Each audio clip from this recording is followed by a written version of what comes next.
Alright, so here's my setup. So right here we got the positive battery switch to the positive bus, to the fuse, to the inverter, and the charger here. This one is the charger. It's hot. Okay, it just scared me. And then here we have the negative bus. This one's red because I ran out of black wire for now. And you can see the battery terminals are hooked to the shunt, which is what gives us this nice little gauge. It flashes when it's charging. And so yeah, that's our negative bus. And yeah, and here's our inverter, which I've been testing out. Alright. A lot of action going on. Okay, so inverter is pretty cool.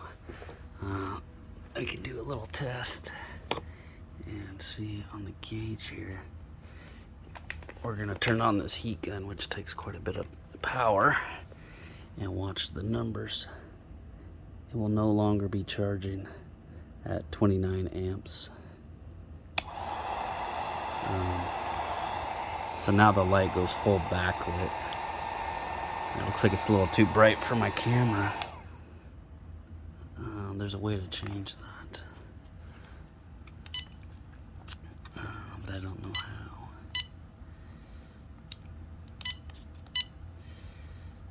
That's ruining the video. Oh, that turned the backlight off.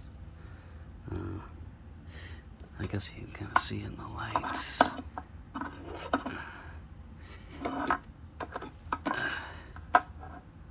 Okay. Yeah, I don't know the controls on this thing quite yet. But yeah, now you can see the numbers. And we'll turn this on. And now you can see we're getting negative amps because the charger can't charge fast enough. So this thing takes about 29, 15, 16, so that's 45 amps at about 12 volts. So that's the amount of watts, so that's kind of cool. This gauge is pretty cool. It has well, it thinks the battery is empty, but once it finishes charging, I'll reset this and it will say 100%.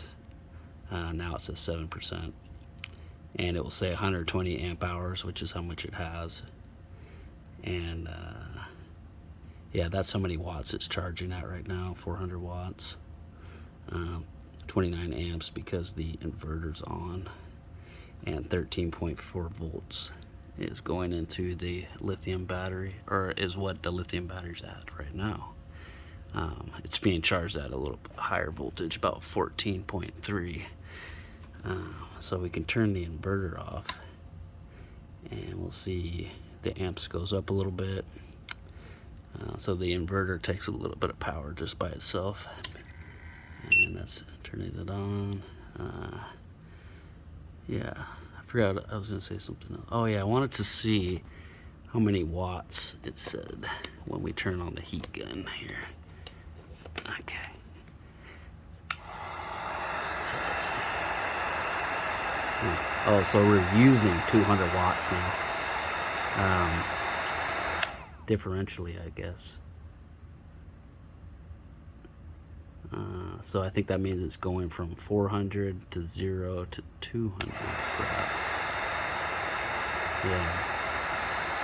Have to check my math on that. But yeah, so that's the demo.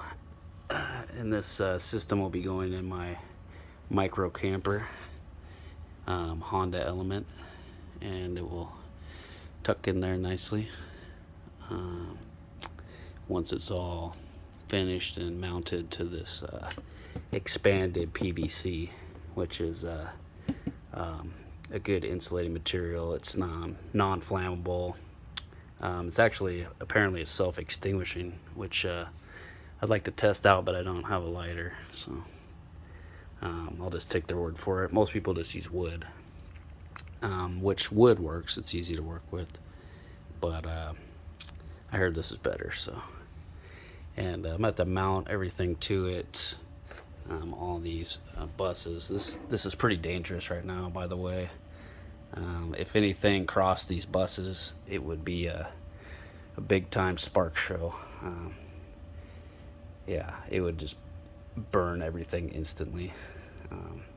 That's kind of why you want this non-flammable mounting material, because this, if you cross the bus or cross the buses, or you had a big time short or something, it would just instantly turn into a fireball. You see when things arc, they just melt instantly, and there's a massive amount of just black burning, and it will catch anything on fire that's flammable nearby. Electricity is really not something to play around with, especially this high of amps. This battery has like it has a ton of power, and you don't want to cross the terminals, because it will try to discharge all that power. This battery has 1.5 kilowatt hours of power, so you could run like a pretty good microwave for about an hour straight on this battery alone, and I got two. So you can imagine all that energy just being released at once. But it does have some fail safes in here. Ow, I touched the heat gun with my knee, it burned. So you got the fuse in here. It's an A&L fuse, which can interrupt about 6,000 amps, 6,000 to 8,000 amps of current. The problem with fuses is if the discharge is above that 6,000 to 8,000 amps, then it's basically just going to weld back together, and it will not work as a fuse. A lot of people, or some people anyway, recommend a Class T fuse, which are expensive, and they're actually quite massive compared to this one. But a lot of people say these are okay.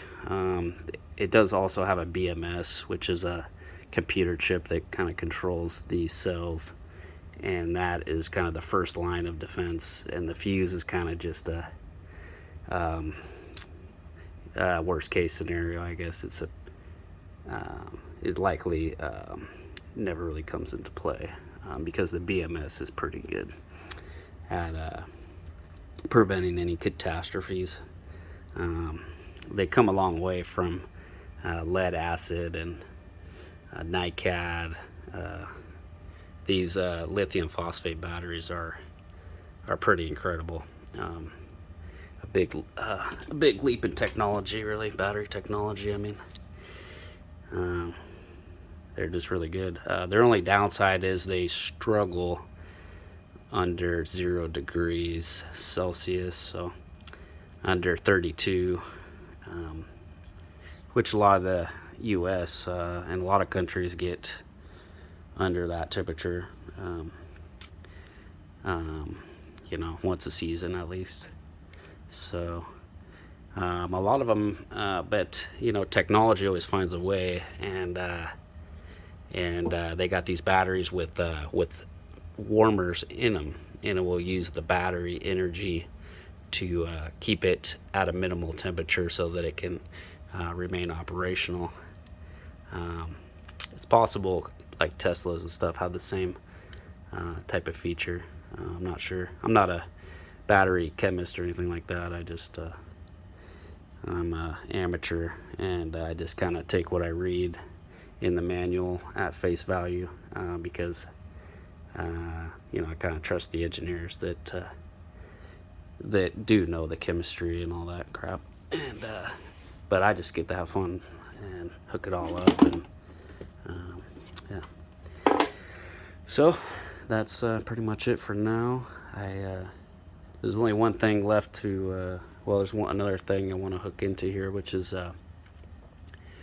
it's the 60 amp, what they call a God, what do they call it? It's a 12 volt to 12 volt 60 amp charger. So that will go to my car's starter battery,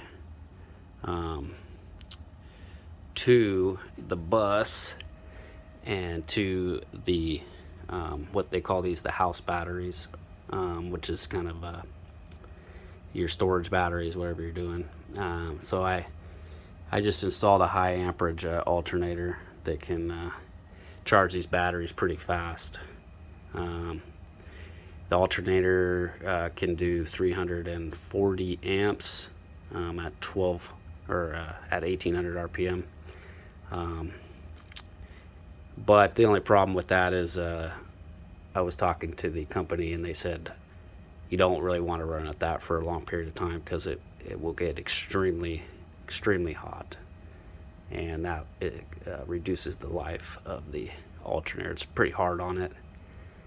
And so I'll probably just run 60 amps at 12 volts will get me about 1400 watts. So that would charge